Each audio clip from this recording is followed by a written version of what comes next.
Hello बच्चों, मैं Rita Chaudhary UPS Mohanpur से। बच्चों, आज हम लोग इतिहास के अंतर्गत पाठ 1 पढ़ेंगे।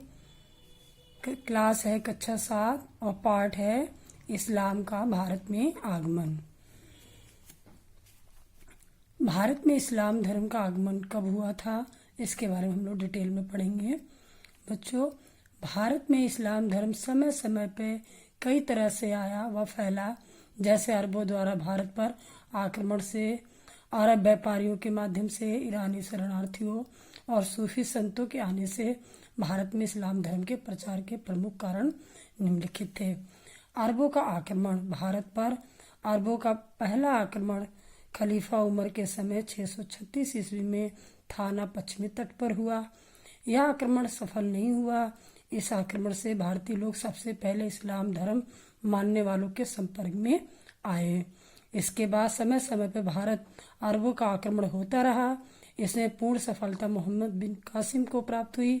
मोहम्मद बिन कासिम ने 712 ईस्वी में सिंध के शासक राजा दाहिर को पराजित कर सिंध पर अरबों का राज स्थापित किया। कई अरब व्यापारी जो इस्लाम धर्म को मानते थे, भारत के पश्चिमी तट पर व्यापार करने आते थे।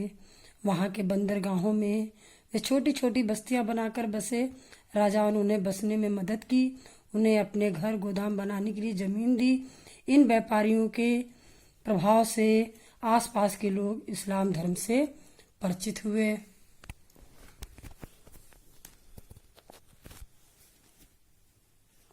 भारत के उत्तरी हिस्सों में धर्म की जानकारी ईरानी शरणार्थियों के द्वारा आई। सन 900 के लगभग ईरान देश पे तुर्क कबीले हमले कर रहे थे। इन हमलों से बचने के लिए कई ईरानी लोग भारत आए। उनमें कई लोग कारीगर थे और कई लोग संत थे। कुछ सिपाही भी आए जो भारतीय शासकों की सेनाओं में शामिल हो गए। ये ईरानी लोग मुसलमान थे। इनके संपर्क में आकर बहुत से लोगों को इस्लाम के बारे में जानकारी मिली। 12वीं शताब्दी से 16वीं शताब्दी के बीच कई ऐसे सूफी संत हुए जैसे कबीर, नानक, तुकाराम, रामानंद, जिन्होंने साधारण भाषा में दोहे और गीत गाए जो ईश्वर के प्रति भक्तिभाव से भरे थे। इन्हीं भक्त संतों की तरह कई मुसलमान संत भी थे जो सूफी संत कहलाते थे। अजमेर के ख्वाजा मोइनुद्दीन चिश्ती, पंजाब के बाबा फरीद, दिल्ली के निजामुद्दीन औलिया बहुत जाने माने सूफी संत थे। सूफी संतों के विचार भक्त संतों के विचार से मिलते जुलते थे। सूफियों ने इस बात पर जोर दिया कि सच्चे दिल से अल्लाह को प्रेम करना और अपने बुरे कामों पर पश्चाताप करना अल्लाह का पाने का सही तरीका है। इन संतों के विचारों की मदद से हिंदू और मुसलमान लोगों ने एक दूसरे के धर्म की समान बातें समझी और लोगों के बीच यह विचार बैठने लगा कि एक ही ईश्वर है। उसे अल्लाह, ईश्वर, परमेश्वर, भगवान जैसे चाहे वैसे नामों से हमें जानते हैं। मिलने जुलने के क्या क्या फायदे होते हैं? जब दो अलग अलग संस्कृति के लोग आपस में मिलते हैं तो एक दूसरे से बहुत कुछ सीखते हैं।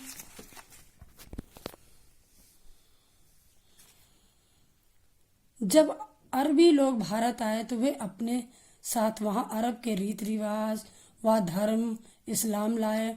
अरबों तथा भारतीयों ने एक दूसरे से बहुत कुछ सीखा। उससे इनके रहन सहन तथा जीवन में बदलाव आया। अरबों ने कई भारतीय ग्रंथों का अरबी भाषा में अनुवाद भी किया। जैसे भारतीयों ने अरबी से सीखा कागज बनाना, चरखे से सूत काटना, सिले हुए कपड़े, सलवार कमीज व खान पान, कचौड़ी, समोसा बनाना आदि भारतीयों ने अरबों से सीखा। अरबों ने भारतीयों से सीखा हिंदी संख्या से अरबी संख्या बनाना, संख्याओं की गणना करना, ज्योतिष, गणित, शतरंज का खेल, भारतीय संगीत, चिकित्सा शास्त्र यानी आयुर्वेदिक का ज्ञान भी उन्होंने सीखा। शतरंज खेल की शुरुआत भी भारत में हुई थी। ये हिंदी के अंक हैं जिसे अरबी अंकों में बनाना सीखा। इसी तरह तुर्क आक्रमण के समय भारत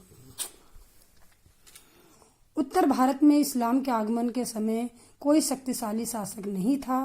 11वीं शताब्दी के प्रारंभ में भारतवर्ष 100 से भी अधिक छोटी राजनीतिक इकाइयों तथा राज्यों में विभक्त हो चुका था।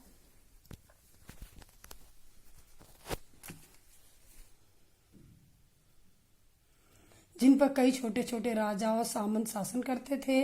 इनमें अधिकांशतः राजपूत थे, अतः इस युग को राजपूत युग भी कहा गया है। इन छोटे छोटे राज्यों के शासक व्यक्तिगत महत्वाकांक्षा की पूर्ति हेतु राज विस्तार में संलग्न हो गए। इनके परिणाम स्वरूप राजनीतिक अव्यवस्था और अधिक बढ़ गई। ऐसे में केंद्रीय सत्ता का ह्रास होना स्वाभाविक था। समाज जाति पाति तथा भेदभाव के बंधन पर आधारित था। इस समय जाति व्यवस्था और अधिक कठोरता आ गई। भारतीय समाज अपने स्थान, खान पान एवं आचार विचार को श्रेष्ठ समझता था, अतः दूसरे देशों में क्या हो रहा है उससे परिचित होने का ना प्रयास किया गया और ना ही उससे लाभ उठाया गया। तुर्क आक्रमण। उन दिनों भारत में कई छोटे बड़े राजा और सामंत थे। उत्तर भारत में चौहान, तोमर, गढ़वाल, चंदेल, चालुक्य जैसे राजपूत वंशों के राज्य थे। इसी समय तुर्कों ने, जिनका राज ईरान, अफगानिस्तान, तुर्किस्तान में था, भारत में अपना राज फैलाने के लिए आक्रमण करना प्रारंभ किया। महमूद गजनवी का भारत पर आक्रमण। महमूद गजनी मध्य एशिया में स्थित अफगानिस्तान के एक छोटे से राज्य का स्वामी था। यह राज्य पैगंबर साहब के उत्तराधिकारी या खलीफाओं के राज से स्वतंत्र हो गए थे। इनके शासक सुल्तान कहलाए, इसलिए इन राज्यों को सल्तनत कहा गया। तुर्क लोगों द्वारा पहला बड़ा हमला तब हुआ जब गजनी राजा अफगानिस्तान के महमूद गजनी नाम के तुर्क राजा ने भारत पर हमला किया, पर वह भारत में राज नहीं करना चाहते थे।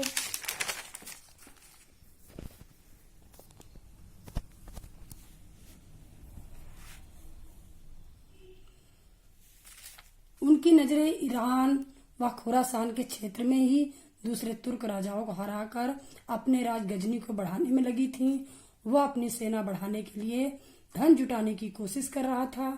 इस कोशिश में उसने सन 1000 से 1025 तक 17 बार विभिन्न राजपूत राज्यों पर आक्रमण किया।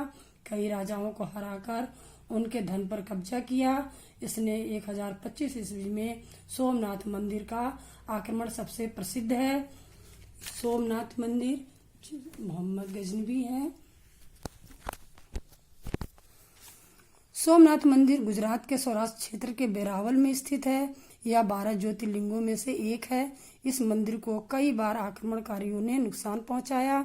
आधुनिक मंदिर का निर्माण सरदार वल्लभ भाई पटेल के प्रयास से हुआ। भारत के प्रथम राष्ट्रपति डॉक्टर राजेंद्र प्रसाद के हाथों 11 मई 1951 को यहाँ ज्योतिर्लिंग की स्थापना की गई। इसी के साथ बेटा बच्चों यहीं पे हमारा आज का पैराग्राफ यहीं पे खत्म होता है। आगे हम आगे पढ़ेंगे। बच्चों इसी से संबंधित कुछ गृह कार्य दे रहे हैं जिसे आप लोग को करना है कॉपी में और उसे याद भी करना है। जैसे है पहला प्रश्न है आपका, अरबों तथा भारतीयों ने एक दूसरे से क्या सीखा? सूची बनाइए। जैसे हम लोगों ने पहले बताया भी था क्या क्या उन्होंने सीखा था एक दूसरे से। दूसरा प्रश्न है, महमूद गजनवी का भारत पर आक्रमण का क्या उद्देश्य था? ये भी अभी हम लोगों ने चर्चा किया, बताया, तो इसका भी प्रश्न आंसर आप लिख लेना। तीसरा क्वेश्चन है, तुर्क आक्रमण के समय भारत की राजनीतिक दशा कैसी थी? इसके बारे में ऊपर बताया गया है। इसके बारे में आप लोग अपनी कॉपी में प्रश्न उत्तर लिख करके आप हमें दिखाना। धन्यवाद बच्चों।